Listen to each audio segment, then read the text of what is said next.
Ice cream বা cold drinks খেলে asthma, শ্বাসকষ্ট বা কাশির উদ্রেক করে না।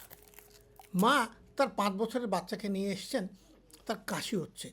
দেখুন তো ডাক্তার সাহেব, আবারও লুকিয়ে লুকিয়ে আইসক্রিম খেয়েছে, কাশি বাঁধিয়েছে, কখন শ্বাসকষ্ট উঠে যাবে। আইসক্রিম বা কোল্ড ড্রিঙ্কস যে অ্যাজমা বা শ্বাসকষ্ট করে না, সেটা নিয়ে নিশ্চয়ই আপনাদের মনে একটু সন্দেহ হচ্ছে। চিকিৎসা বিজ্ঞানের সবচেয়ে বড় অনলাইন রিপোজিটরির নাম হচ্ছে পাবমেড। সেখানে প্রায় 40 কোটিরও বেশি জার্নাল বা আর্টিকেল মজুদ আছে। সেই জার্নাল আর্টিকেলগুলো 1955 সাল থেকে 2025 সাল পর্যন্ত একটা সার্চ দিলাম, দেখুন একটা আর্টিকেলও আমি পাইনি যেখানে অ্যাজমা আইসক্রিম খেলে হয় তার সাথে সম্পৃক্ততা দেখানো হয়েছে। একই সাথে আরও দুটো রেফারেন্স দিয়েছি, দেখুন সেগুলো হচ্ছে থ্রোট বা টনসিলাইটিসের সাথেও ঠান্ডা বা আইসক্রিমের কোনো সম্পর্ক নাই।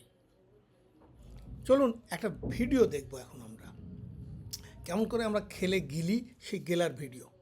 মুখ থেকে পাকস্থলিতে যাওয়ার সময় হচ্ছে 4 থেকে 5 সেকেন্ড। তরল খেলে আরও দ্রুত চলে যায়। যাওয়ার পথে গলার মধ্যে খানিকক্ষণের মধ্যে জন্য থাকে, সেটা 1 সেকেন্ডেরও ভগ্নাংশের কম। চলুন একটা কাজ করি, আপনি একটা ঢোক গিলবেন আর আমি এক সিপ কোল্ড ড্রিঙ্কস খাবো। চলে গেল। আচ্ছা বলুন তো, এই যে মিলি সেকেন্ডের কম সময়ে গলায় ঠান্ডাটা লাগলো, সেখান থেকে ঠান্ডা কি কোনোভাবে এই দূরবর্তী ফুসফুসের শ্বাসনালীগুলোতে গিয়ে স্পাজম করে শ্বাসকষ্ট বা অ্যাজমা করতে পারে? না। এই সাথে টনসিলাইটিস, ফেরিঞ্জাইটিস, রাইনাইটিস, এগুলো মিলি সেকেন্ডের মধ্যে তো হওয়ার কোনো সুযোগ নাই। তারপরেও কিন্তু আপনারা কি করেছি, বাচ্চাদেরকে আইসক্রিম খেতে দেই না, কোল্ড ড্রিঙ্কস খেতে দেই না, তাতে তার মনোকষ্ট হয়। কারণ আশপাশের সবাই আইসক্রিম খাচ্ছে, কোল্ড ড্রিঙ্কস খাচ্ছে, তার বন্ধুবান্ধব খাচ্ছে, এমনকি আপনিও হয়তো বসে বসে খাচ্ছেন, সে দেখছে। মনোবিজ্ঞানীরা বলছেন এটা বাচ্চার মধ্যে একটা ডিপ্রেশন তৈরি করে, একটা আইসোলেশন তৈরি করে, তার সেলফ এস্টিম কমে যায়, সে টেম্পার ট্যান্ট্রাম হতে পারে এবং লুকিয়ে ওই যে মা বললেন আইসক্রিম খায়, ওইভাবে আইসক্রিম খেয়ে ফেলবে এবং আপনার সাথে সত্য কথা বলবে না, মিথ্যা কথা বলবে। এখন একটা প্রশ্ন আমারও নিশ্চয়ই আপনাদের মনের মধ্যে আসছে, তাহলে কি কোল্ড ড্রিঙ্কস, আইসক্রিম খেলে কখনোই শ্বাসকষ্ট হয় না? হয়, কিন্তু সেটা ঠান্ডার জন্য না। কিন্তু আইসক্রিমের মধ্যে যে দুধ আছে, সেই দুধের থেকে, দুধের মিল্ক প্রোটিন অ্যালার্জি বা কাউজ মিল্ক প্রোটিন অ্যালার্জি যেটা আছে, সেটা থেকে তার হয়। এই যে ছবিগুলো দেখুন, তার মুখ ফুলে গেছে, ঠোঁট ফুলে গেছে, গালের মধ্যে লাল হয়ে গেছে, গলার মধ্যে র্যাশ হয়েছে, পাতলা পায়খানা হচ্ছে।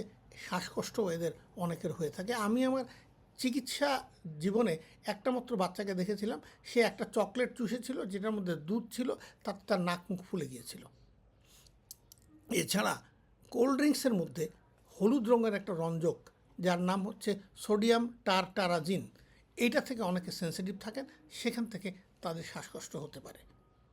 এর বাইরে আরেকটা দল আছেন যারা একটু ঠান্ডা কিছু খেলে গলার মধ্যে কোল্ড সেন্সিটিভ একটা নার্ভ এন্ডিং আছে, TRP8 বলে, সেটা উদ্দীপ্ত হয়ে ভ্যাগাস নার্ভকে স্টিমুলেট করে, তখন সাময়িকভাবে তাদের কাশি হয়।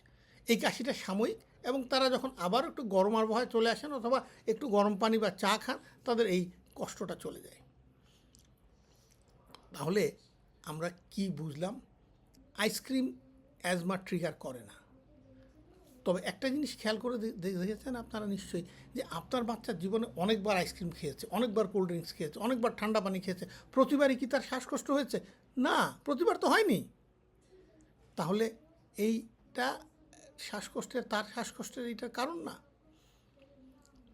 তবে যদি বারবার হয় তাহলে তার কোল্ড অ্যালার্জি আছে, সেক্ষেত্রে এইটাকে একটা নিষেধাজ্ঞার মধ্যে রাখতে পারেন।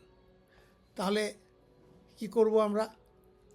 বিজ্ঞানের সাথে চিকিৎসা করব, বিজ্ঞানসম্মত চিন্তার সাথে চলব।